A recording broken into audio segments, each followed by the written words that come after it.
ठीक है, तो शुरू करते हैं। आज हम दो बात करेंगे, एक तो इकोनॉमी की प्रिपरेशन कैसे करें सिविल सर्विसेज के लिए, एंड सेकंड ये इकोनॉमी के अंदर बैंकिंग सेक्टर और उसके अंदर भी मॉनेटरी पॉलिसी, उससे हम थियरी के साथ पढ़ाई शुरू करेंगे।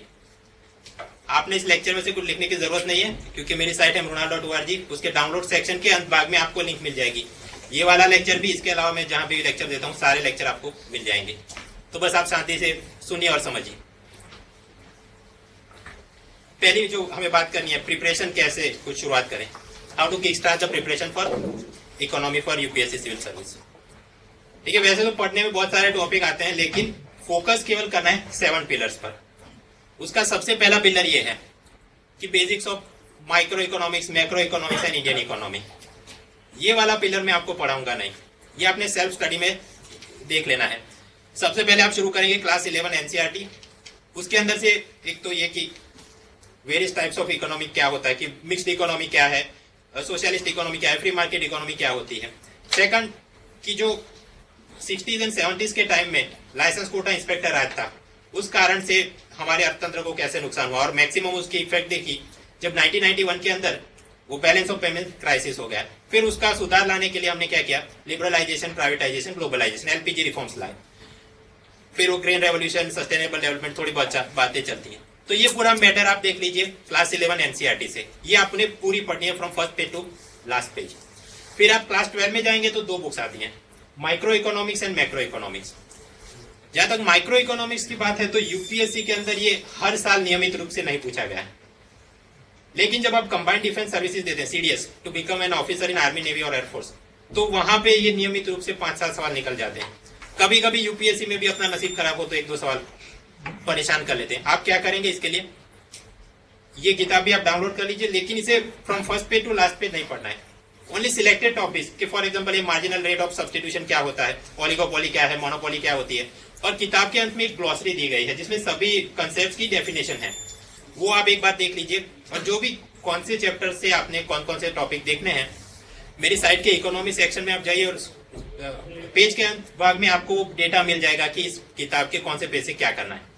तो आप ये करेंगे कि 1-2 हफ्ते के अंदर ये मैटर खत्म कीजिए, और फिर सीधा प्रीलिम के मतलब 1-8 हफ्ते पहले ये एक बार और देख लीजिए। बस इतना ही करना है। माइक्रो इकोनॉमिक्स में इससे ज्यादा टाइम देने की कोई जरूरत है नहीं। Third, macro economics class 12। यहाँ पे भी जो बातें आती हैं, जीडीपी क्या होता है, जीएनपी, ये इनको मेजर कैसे करेंगे, नेशनल इनकम को, बजट की बात थोड़ी चलती है, बैंकिंग सेक्टर की, और इसके भी अंत में ग्लॉसरी है जो आपने मेमोराइज कर लेनी है। यहाँ पे भी क्या चल रहा है कि कुछ बातें बहुत टेक्निकल वो एक्सप्लेन करते हैं कि फॉर्मूला ये सिग्मा ये प्लस ये देन, और फिर ग्राफ बना के, वो पूरा उसे आप इग्नोर कीजिए। केवल फैक्ट्स, थोड़ी concept, definition, principle, cause, consequences, इस प्रकार की देख लीजिए तैयारी। इसका भी आपको कौन से चैप्टर में क्या देखना है साइड से मिल जाएगा। तो इस प्रकार से फर्स्ट पिलर आपने सेल्फ स्टडी में करना है। हम जो कहानी शुरू करेंगे वो second pillar onwards. Second pillar होगा अपना बैंकिंग एंड फाइनेंस सेक्टर, और बैंकिंग के अंदर भी सबसे पहले आएगा मॉनेटरी पॉलिसी, ये रेपो रेट वगैरह, जो कि आज हम लेक्चर में पढ़ेंगे। उसके बाद हम बात करेंगे बैंकिंग सेक्टर के एवोल्यूशन की, कि अंग्रेजों के जमाने के अंदर बैंकिंग सेक्टर कैसा था, आजादी के बाद क्या हुआ, बैंकों का नेशनलाइजेशन क्यों करना पड़ा, वो अच्छा था बुरा था। फिर नरसिम्हन कमेटी बनाई, आगे चल के अलग अलग नई प्राइवेट बैंक्स को लाइसेंस दिया गया। लेटेस्ट में हमने देखा बंधन, आईडीएफसी, ठीक। फिर अब राजन भाई कुछ नया करना चाहते हैं, small banks and payment banks, और फाइनेंशियल इंक्लूजन हम लाएंगे, नरेंद्र मोदी जो बोलते हैं, जनधन योजना, फिर ये किसान विकास पत्र शुरू किया, ये वो। तो ये पूरी बातें हम करेंगे अगले 2 लेक्चर के अंदर। उसके बाद will shift to capital market, SEBI, share, ये सेंसेक्स, ये वो क्या चीज है, वो पूरी बात। बैंकिंग एंड फाइनेंस ये रहा अपना क्वेश्चन। उसके बाद आ जाएगी फिजिकल पॉलिसी।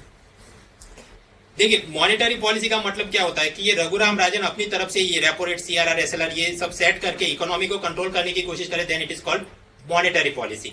उसी प्रकार सरकार अपनी तरफ से टैक्सेशन, सब्सिडीज, स्कीम्स वगैरह चला के जब इकोनॉमी को बूस्ट करने की कोशिश करती है, then it is called fiscal policy.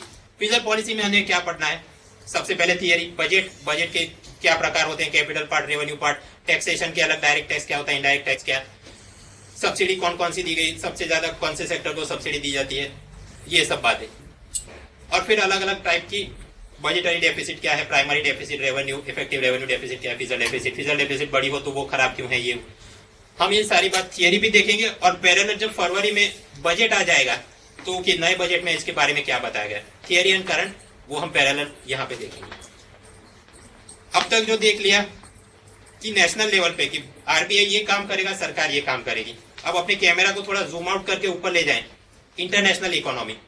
International economy में सबसे बड़ा टॉपिक आता है बैलेंस ऑफ पेमेंट, और उसके अंदर ये करंट अकाउंट डेफिसिट क्या है, कैपिटल अकाउंट कन्वर्टेबिलिटी क्या है, ये अच्छी बात है बुरी बात है, वो फुल कैपिटल अकाउंट कन्वर्टेबिलिटी लाना चाहिए नहीं लाना चाहिए, एफडीआई और एफआईआई में क्या अंतर है, उसका क्या अच्छे बुरे परिणाम आते हैं इकोनॉमी पे, ये पूरी बातें हम यहाँ पे देखेंगे। और एक बड़ा मुद्दा जो हाल चल रहा है, वर्ल्ड ट्रेड ऑर्गेनाइजेशन WTO, फिर Bali conference, trade facilitation agreement, food subsidies, वो 10% कोटा, ये वो सारी बातें यहाँ पे आएंगी। और ये टॉपिक आपको एक और जगह भी परेशान करता है, मुख्य परीक्षा का पेपर 2, और उसके अंत भाग में है effects and politics and policies of the developed and developing countries affecting Indian interest, और फिर इंटरनेशनल बॉडीज और उनका मैंडेट और फंक्शन वगैरह। तो उस अनुसंधान में वो हम सारी ब्रिक्स बैंक जो बनी है, AIIB, ये वो पूरा मैटर यहाँ पे देखेंगे।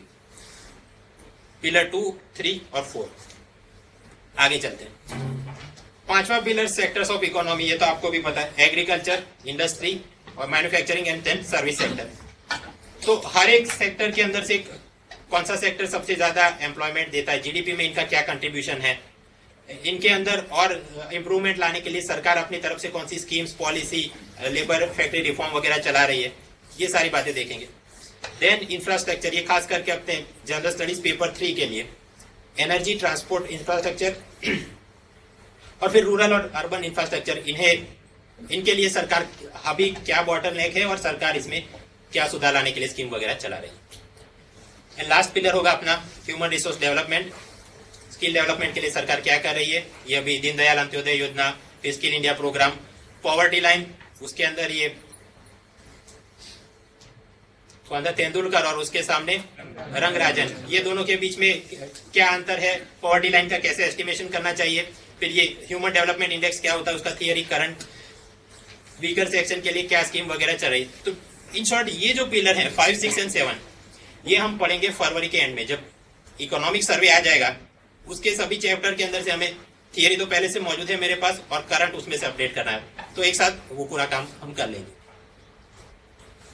ये 7 पिलर वाला जो फोकस है इकोनॉमी का, ये कहाँ पे आपको फॉलो करना है, सीसेट, प्रीलिम्स और बाद में मुख्य परीक्षा, असिस्टेंट कमांडेंट बनने के लिए जो CAPF होती है, CDS के लिए भी यही पिलर।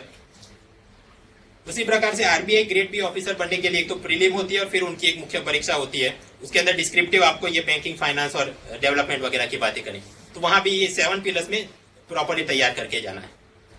फिर अपना ये GPSC के मुख्य परीक्षा में भी जो इकोनॉमी का बड़ा सा सिलेबस तैयार किया गया है, अगर आप हर एक पॉइंट को उठा के ये 7 कटोरियों के अंदर डालना शुरू करें तो पूरा इन 7 पिलर्स को आपने कंप्लीट कर लिया, तो अपने आप GPSC का सिलेबस अपने आप कंप्लीट हो गया।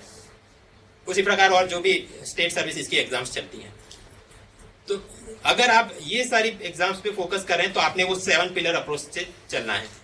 इसके अलावा कुछ ऐसी एग्जाम है कि वो पूरा डिटेल में पढ़ने की जरूरत नहीं, थोड़ा बहुत यहाँ से रट्टा मार लिया और फायर फाइटिंग में काम बन जाता है। कौन कौन सी? IBPS, प्रोबेशनरी ऑफिसर क्लार्क की जो एग्जाम्स है, RBI के असिस्टेंट की एग्जाम, इंश्योरेंस के अंदर ये एडमिनिस्ट्रेटिव ऑफिसर असिस्टेंट वगैरह की एग्जाम, SBI क्लार्क PO वगैरह की एग्जाम, और स्टाफ सिलेक्शन। लेकिन स्टाफ सिलेक्शन में थोड़ा थियरी वगैरह करना पड़ता है, 7 पिलर फोकस जरूरी है।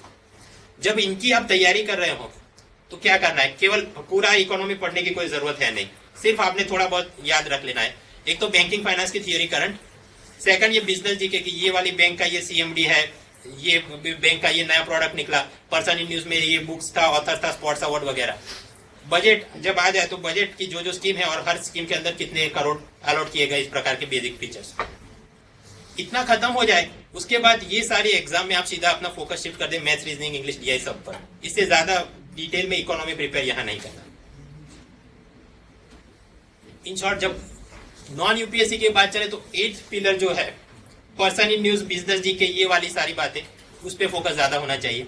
वहां भी फैक्ट्स, नेम्स, नंबर्स, डेट्स, ऐसी एब्सोल्यूट आपको ट्रिवियल मैटर्स को याद रट्टा मार के जाना पड़ेगा। फॉर एग्जांपल RBI असिस्टेंट का एग्जाम लिया गया तो सवाल ऐसे थे कि XYZ स्कीम के अंदर कितने करोड़ अलॉट किए गए। इवन यहाँ तक पूछा गया कि वो वाली कंपनी को सुप्रीम कोर्ट ने कितने करोड़ का पनिशमेंट दिया। ठीक है, तो इस प्रकार का ट्रिवियल फिर आपने अगर यहाँ पे आप काम कर रहे हैं तो वो फोकस से करना है।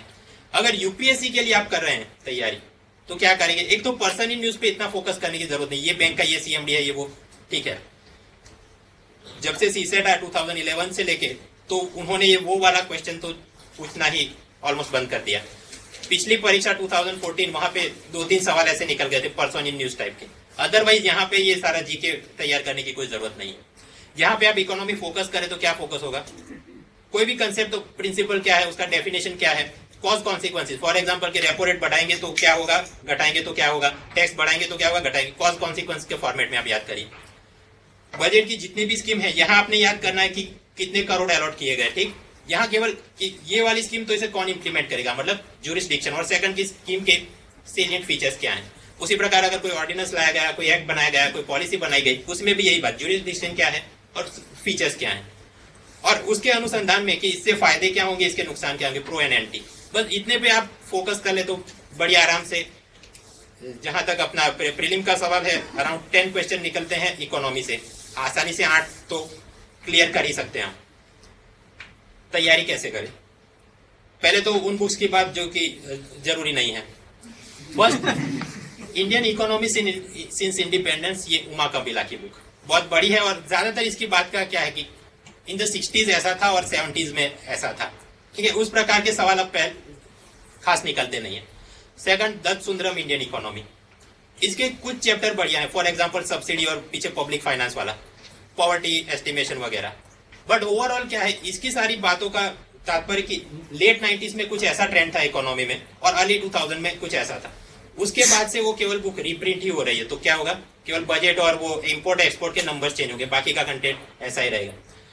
ये पहले बुक बहुत काम की थी, बट अभी आप 3-4 साल के सवाल देखें प्रीलिम्स के भी और मुख्य परीक्षा के, तो प्रीलिम्स में तो एकदम आसान इकोनॉमी के सवाल निकलते हैं, और मुख्य परीक्षा में जीनेरिक टाइप के कि करंट में क्या चल रहा है, हिंदू में ये मैटर था, ठीक है, ये पॉलिसी तो उसके अनुसंधान में ये पूछ लिया। यहाँ पे ज्यादा समय लगाने की इसलिए जरूरत नहीं है। सिलेक्टेड पढ़ना हो तो हाँ, सब्सिडी, पब्लिक फाइनेंस, वो कुछ चैप्टर अच्छे हैं, आप देख सकते हैं। थर्ड, ये करंट अफेयर्स की ऐसे बहुत सारी बुक्स निकलती हैं, जनरल इंडियन इकोनॉमी और बहुत बड़ा, उनके अंदर क्या होता है, इस हफ्ते में WPI इतना था, CPI इतना था, रेपो रेट ये वो, नंबर्स पे ज्यादा फोकस। ये कहाँ पे काम आएगी, जो नंबर पे फोकस करें, नॉन यूपीएससी एग्जाम। यूपीएससी में इस प्रकार के सवाल पहले निकलते थे, पर आफ्टर सी सेट वो ट्रेंड खत्म हो गया, तो यहाँ पे भी आप पैसा और समय ज्यादा लगाने की जरूरत है नहीं। दूसरी, भारत सरकार हर साल अपनी तरफ से किताब निकालते हैं, इंडिया ईयर बुक जिसे हम बोलते हैं। पिछले साल की थी इंडिया 2014, ये आप मत खरीदिए, क्यों, अभी नई आएगी 2015। 2050 जब आए तो आप वो बिल्कुल खरीदिए, और अगर आप गुजराती या हिंदी में दे रहे हैं तो उसका हिंदी वर्जन भी मिलेगा, भारत 2015, वो आप खरीदिएगा। उसके अंदर से आपको मिल जाएगा कि सरकार के कौन कौन से डिपार्टमेंट हैं, उनके फंक्शन क्या है, और अभी कौन सी स्कीम पॉलिसी वगैरह चल रहा है, ये तो खास हाँ खरीदना है। और जो कुछ चलता है जनरल स्टडीज मैनुअल, लेकिन बाय एंड लार्ज सभी के वो इकोनॉमिक पोर्शन इतना बढ़िया नहीं रहता, बट हाँ उसके अंत में जो MCQ देते हैं आपको 300-400, वो थोड़े समय निकाल के आप सॉल्व करते रहिए। मुख्य परीक्षा में आप जाएंगे तो एक नया टॉपिक और ऐड हुआ है, India after independence, post independent India की हिस्ट्री। तो उसके अनुसंधान में करना पड़ता है अपने को लैंड रिफॉर्म्स, फिर ये कोऑपरेटिव मूवमेंट, ग्रीन रेवोल्यूशन, ये वो बातें। तो बिपान चंद्रा की India after independence, India since independence, ये बुक के सिलेक्टेड चैप्टर्स आपने करने हैं। और यहाँ भी अभी के अभी जाके खरीदने की जरूरत नहीं, ये जो अपने आशीष भाई ने मटेरियल दिया है उसके अंदर उन्होंने इसका समरी बना के नोट्स, रिवीजन नोट्स कर, तो पहले वो आप देखिए, उसके बाद उसे आगे जाके रिफर करिए। फिर जो किताबें और चलती हैं, रमेश सिंह इंडियन इकोनॉमी, और उसी की हिंदी आवृत्ति होती है भारतीय अर्थव्यवस्था।